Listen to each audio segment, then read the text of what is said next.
মুরগির মাংস দিয়ে বাঁধাকপির মজাদার একটা রেসিপি আপনাদের কাছে শেয়ার করব, যেটা আপনাদের কাছে অনেক ভালো লাগবে। আপনারা পুরো ভিডিওটি দেখতে থাকুন। তো আমি সবার আগে একটা মুরগি সুন্দর করে পরিষ্কার করে নিচ্ছি। তারপরে আমি মুরগিটি এখন সুন্দর করে দেখে শুনে কেটে নিব। তো আমার মুরগি কাটা হয়ে গিয়েছে। আমি এখন এটা পরিষ্কার পানি দিয়ে 4 থেকে 5 বার ধুয়ে নিলাম। আর এদিকে আমি মুরগির মাংস রেডি করে নিয়েছি। পেঁয়াজ কুচি, মরিচ এবং রসুনের পাতা এবং বাঁধাকপি কুচি আর আদা রসুন জিরা বাটা নিয়েছি। তো আমি এখন সবার আগে কড়াইয়ে সরিষার তেল দিয়ে দিলাম। তেল গরম হয়ে এসেছে।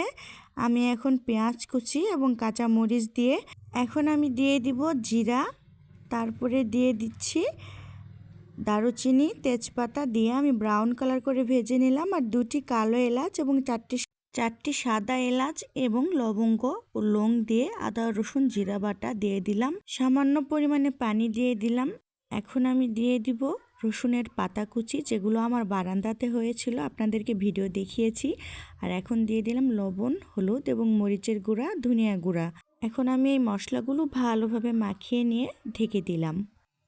তো এখন দেখেন আমার মশলাটা মোটামুটি কষানো হয়ে গিয়েছে, কিন্তু আরেকটু পানি আছে, তাই আবারও কষিয়ে নিচ্ছি। তো আমার মশলা যখন একদম তেল বের হয়ে এসেছে, তো আমি এই পর্যায়ে এখন মুরগির মাংসগুলো দিয়ে দিলাম। মুরগির মাংসের সাথে মশলা ভালোভাবে মাখিয়ে নিচ্ছি। তারপরে আবারও আমি ঢেকে দিব কিছুক্ষণ নেড়ে চেড়ে নিয়ে। তো সবাইকে আসসালামু আলাইকুম, ডে উইথ মনিরাতে স্বাগত জানাচ্ছি। আমি মনিরা। তো কথা বলতে বলতে আমার মাংস মোটামুটি কষানো হয়ে এসেছে।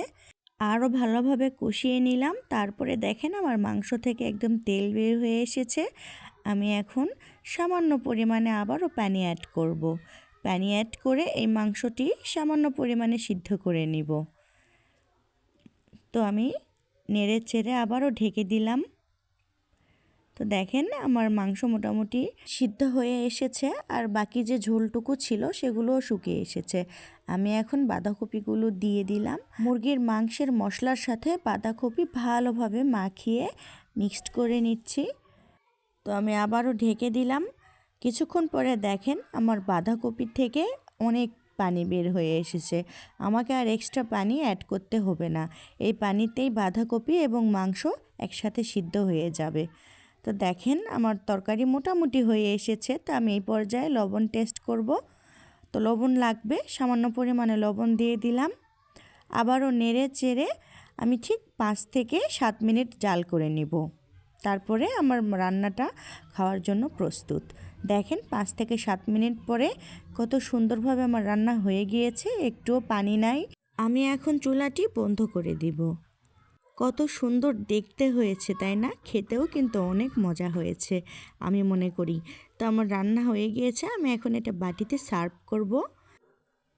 তো দেখেন আমি এটা বাটিতে তুলে নিলাম।